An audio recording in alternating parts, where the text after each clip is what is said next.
정보나 콘텐츠에 인지된 소비자들은 적극적으로 정보를 탐색하거나 대안을 평가하게 됩니다.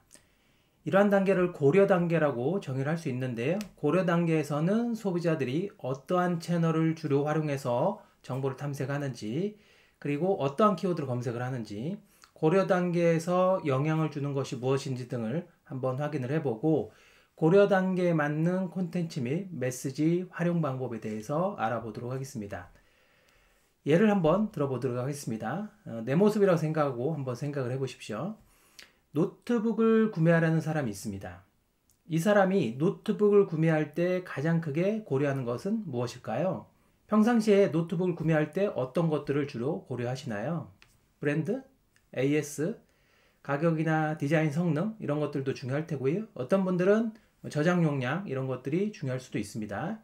그러나 브랜드와 AS, 가격, 디자인, 성능과 같은 것들은 모두 다 보이는 현상일 뿐입니다. 많은 고객은 좀 더 저렴한 비용으로 좀 더 빨리 일을 마칠 수 있게 하는 노트북을 구매하는 것이 아마 본질적인 이유일 건데요. 또는 애플의 맥북처럼 가지고 다니면 자신이 돋보이는 것을 찾고자 하는 경우도 있을 수 있겠죠. 인터넷이나 문서 저금만을 하는 사용자에게 높은 성능의 그래픽 사양은 큰 의미가 없을 것이고, 게임을 즐기는 사람들에게 저사양의 노트북은 사실 큰 필요가 없을 것입니다. 사람들은 노트북의 소유와 사용으로부터 예상되는 결과물을 구매하는 것이지, 브랜드라든가 AS, 가격, 디자인, 성능 등은 사실 표면적으로 보이는 것일 뿐이라는 겁니다.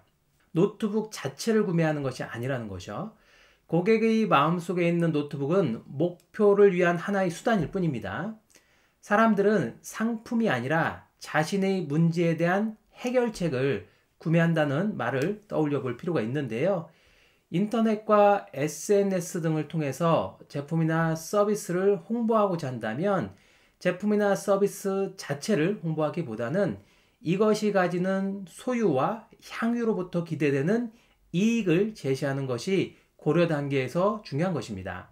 고객의 입장에서 기대되는 이익을 제시하기 위해서는 몇 가지 사항을 분리해서 접근할 필요가 있는데요.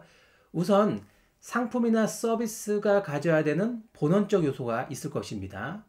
본원적 요소로는 성능이나 디자인, 품질과 같은 기본적이면서 절대적인 것이죠. 품질이나 성능이 안 되는 것을 마케팅은 할 수 없는 겁니다. 마케팅은 도깨비방망이가 아니기 때문에 마케팅은 좋은 제품과 서비스를 전제로 하는 것이고요. 쉽게 보면 음식점은 맛있어야 되는 거고요. 미용실은 고객이 원하는 형태로 미용 서비스를 제공할 수 있어야 되는 거죠. 본원적 요소는 당연히 제공돼야 되는 것입니다. 두 번째는 고객의 기대를 들 수가 있을 텐데요. 고객의 기대는 상품에 명시되어 있지는 않지만 고객이 예상하는 상품의 일부분이 될 수 있습니다. 예를 들어서 꽃집을 통해서 환을 보낼 경우에는 꽃이 가져야 하는 본원적 기능과 함께 포장도 예뻐야 할 테고요. 시간대도 정확하게 맞게끔 배송을 해줘야 될 거고, 그리고 그 배송 과정에서 공손하면서 바른 자세로 배달해 주는 것들이 고객의 기대죠. 제품의 본원적 기능에 해당하진 않지만 고객이 당연히 그 제품과 서비스에 포함될 것이라 보는 기대라고 볼 수 있습니다. 이러한 사항들은 상품에 기재되어 있지는 않지만 고객이 당연하게 기대하고 있는 사항일 텐데요. 고객의 기대를 충족시키지 못하면 일회성 구매는 일어날 수 있지만 재구매 고객으로 이어지기는 어려울 것입니다. 세 번째로 부가적인 요소도 생각해 볼 수 있습니다. 부가적인 요소는 고객이 원하는 수준 이상을 제공하는 것을 의미를 할 텐데요.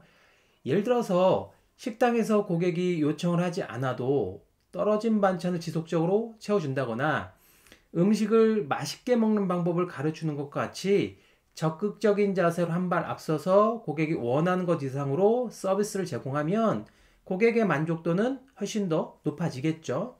많은 기업이 고장이 난 이후에 무엇인가 사후 AS라는 개념을 적용을 하고 있는데, 고장이 나기 전에 사전에 미리 예측해서 고객이 사용하는데 불편함이 없도록 해준다면 고객의 만족도는 훨씬 더 높아질 수 있을 것입니다. 고객의 입장에서 기대되는 이익을 제시하기 위해서는요, 우리가 판매하는 상품이나 서비스의 본원적 요소가 무엇인지를 생각해 보실 필요가 있습니다. 예를 들어서 츠타야 서점은 라이프 스타일 브랜드라고 정의를 하고 있거든요. 스스로를 서점이라고 정의하지 않고 라이프 스타일을 제한하는 형태들로 본원적인 요소가 무엇인지를 정확하게 정의하고 있는 거고요.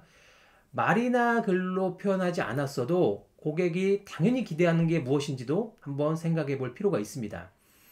이제는 모든 기업들이 다 친절하고 제품 내 기능도 모두 다 좋기 때문에 그냥 평범한 수준으로서는 소비자의 선택을 받기가 어렵기 때문에 우리가 명문은 하지 않았지만 고객이 당연하게 기대하는 것은 무엇일까? 일종의 서비스가 해당될 수 있을 것 같고요. 그리고 판매하는 상품이나 서비스의 가치를 올릴 수 있는 방법이 무엇인지도 생각해 봐야 됩니다.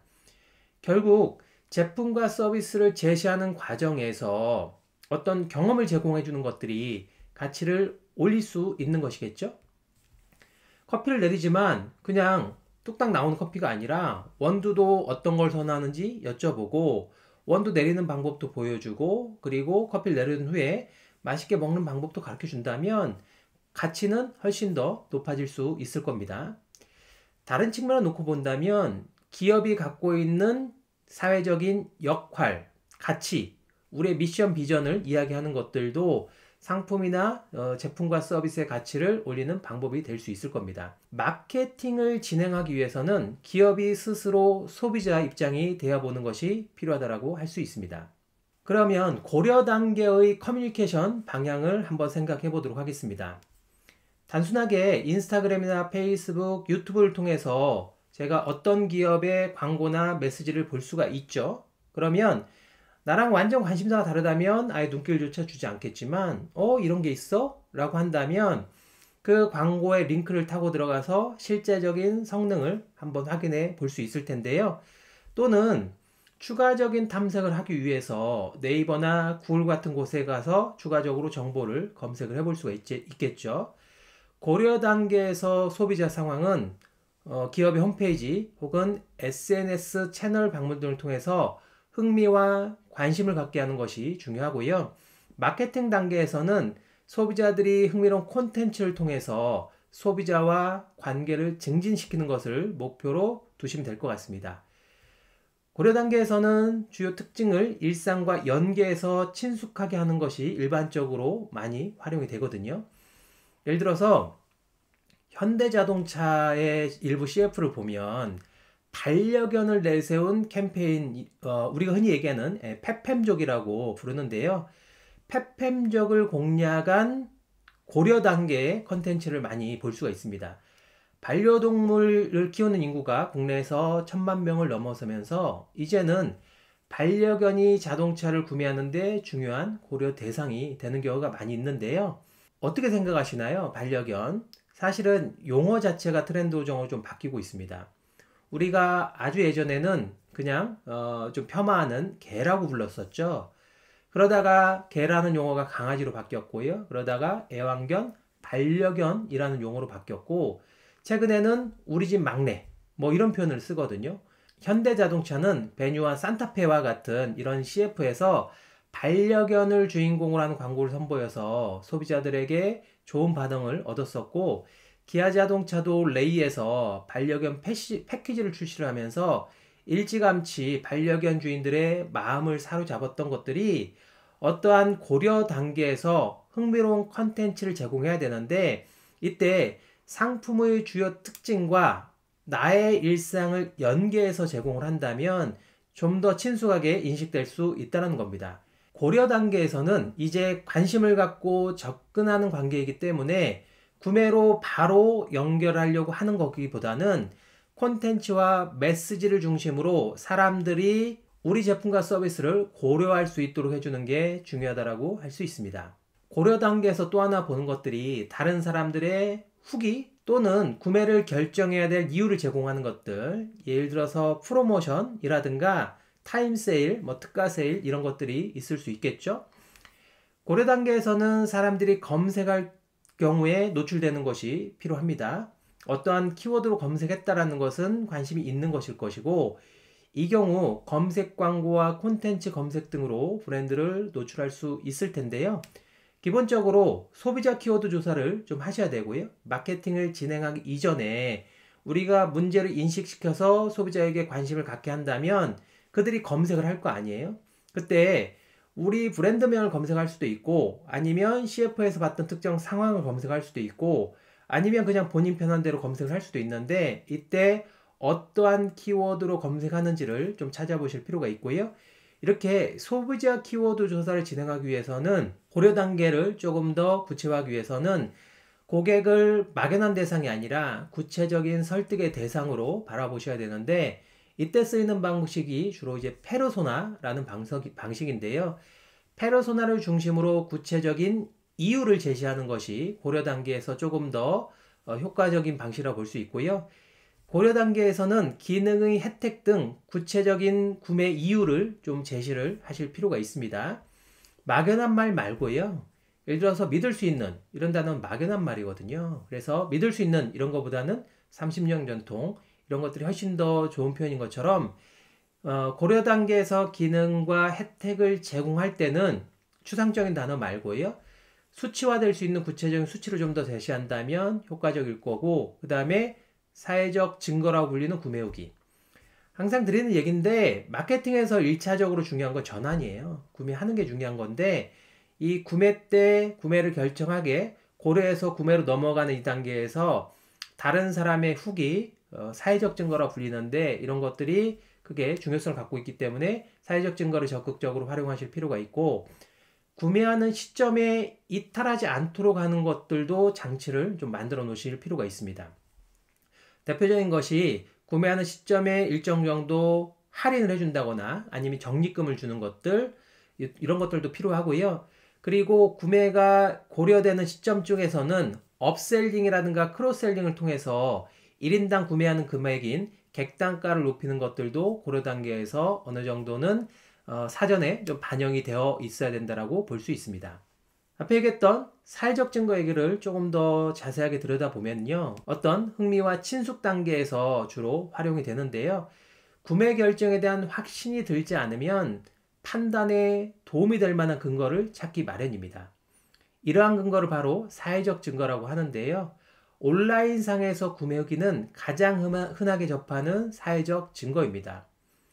새로운 운동화를 사거나 저녁 식사를 위한 레스토랑을 정할 때 우리는 보통 다른 사람들의 후기를 보곤 하잖아요. 나와 비슷한 주변의 다수가 하는 이야기가 옳다고 생각하고 따라하는 것인데요. 결국 기업은 우리께 이렇게나 좋아요 라고 우리 입장에서 얘기하는 것도 있지만 고객의 몫을 빌려서 우리의 인기를 큰 소리로 이야기를 해줄 필요가 있습니다. 판매 시점에 고객의 환심을 사기 위해서 주로 활용하는 방법이고요. 그리고 맞춤형 주장도 필요하다고 할 수 있습니다. 고객이 하는 말을 무조건 믿지 말고 그들이 하는 행동을 좀 주시하실 필요가 있고, 창의적인 것들도 좀 생각을 해보셔야 되는데요. 시간을 투자해서 매력적이고 재치 있는 사회적 문구를 조금 더 고민을 해보실 필요가 있습니다. 이러한 사회적 증거를 잘 활용하는 것이 칸투칸이라든가 클럽 같은 최근에 다이렉트 투 컨슈머 D2C라고 부르는데 미디어 커머스라고 부르기도 하고요. 이렇게 제조가 소비자에게 직접 하는 칸투칸이라든가 클럽 같은 곳들 사이트를 가보시면 우리의 회사 소개 이전에 사회적 증거를 먼저 제시해서 설득하는 것들을 보실 수가 있습니다. 추상적인 단어가 아니라요. 어떤 상품은 해당 상품의 후기는 4,457개가 판매됐고 그 중에 230개 후기가 있습니다. 와 같이, 그리고 추상적인 얘기 아니라 매우 만족, 만족, 보통 불만족, 매우 불만족 이런 것들을 실제적으로 제시를 하면서 기업이 조작하지 않고요. 소비자들에게 보다 구매까지 좀 끌고 가는 이런 것들이 많은 것을 볼 수가 있습니다. 고려 단계에서 사용자 상황과 맞춤형으로 제공하는 것이 필요하다고 말씀드렸었는데요. 고려는 SNS 등에서 구매 후기를 인증하거나 블로그 등의 리뷰를 작성하는 형태들로 다른 사람들의 이야기를 좀 참고를 하는데요. 이런 고려 단계에서 사용자 상황에 맞춤형으로 콘텐츠를 제공할 수 있는 방법 중에 하나가 온라인에서 인스타그램과 페이스북, 블로그 같은 곳에서 사람들의 어떤 키워드, 해시태그를 좀 분석해 주는 서비스가 썸트렌드라는 서비스가 있거든요. 물론 일부 유료이긴 하지만 무료로 회원가입해도 볼 수 있기 때문에 썸트렌드에 가셔서 회원가입해서 특정 키워드를 넣으면, 예를 들어서 제가 썸트렌드에서 다이어트라는 키워드를 넣어보면요, 다이어트와 가장 연관도가 높은 키워드가 운동입니다. 이걸 보면 컨텐츠를 어떻게 구성해야 될까요? 만약에 다이어트로 만든 식품이 있다라면 컨텐츠 구성은 운동이랑 연관시켜야 될 겁니다. 연관 태그들을 보면 운동하는 사람, 그리고 매일매일 만보 걷기와 같이 무엇인가 일상을 루틴화시키는 사람들이 많아지는 것들을 볼 수가 있거든요. 마케터는 본인 제품에 대한 이해도도 높아야 되지만 소비자들이 우리 제품과 서비스를 이용하면서 어떠한 키워드를 주로 활용하는지 이런 것들을 충분히 검토하고 그것을 컨텐츠로 만드실 필요가 있는데, 지금 잠깐 말씀드린 썸트렌드 같은 곳에 가셔서 특정 키워드를 넣으면 그 키워드와 연관된 키워드들을 보여주기 때문에 그 중에 부정적인 연상이 되는 키워드는 될 수 있으면 쓰시면 안 되고요. 우리 브랜드를 긍정적인 것으로 포지셔닝 할 필요가 있으니까 그런 형태들로 고려 단계에 들어갈 수 있도록 만드는 것들이 필요할 수 있습니다. 이렇게 해서 그 사람들이 우리 채널에 들어왔을 때 제품과 서비스에 대한 구체적인 성능, 특징, 그리고 사회적 증거를 좀 제시를 하셔야 되고, 고객의 상황에 맞게끔 컨텐츠를 제시하는 게 중요하기 때문에 썸트렌드와 같은 서비스에서 컨텐츠 기획을 체계적으로 해보시는 방법을 권장을 드리고 싶습니다.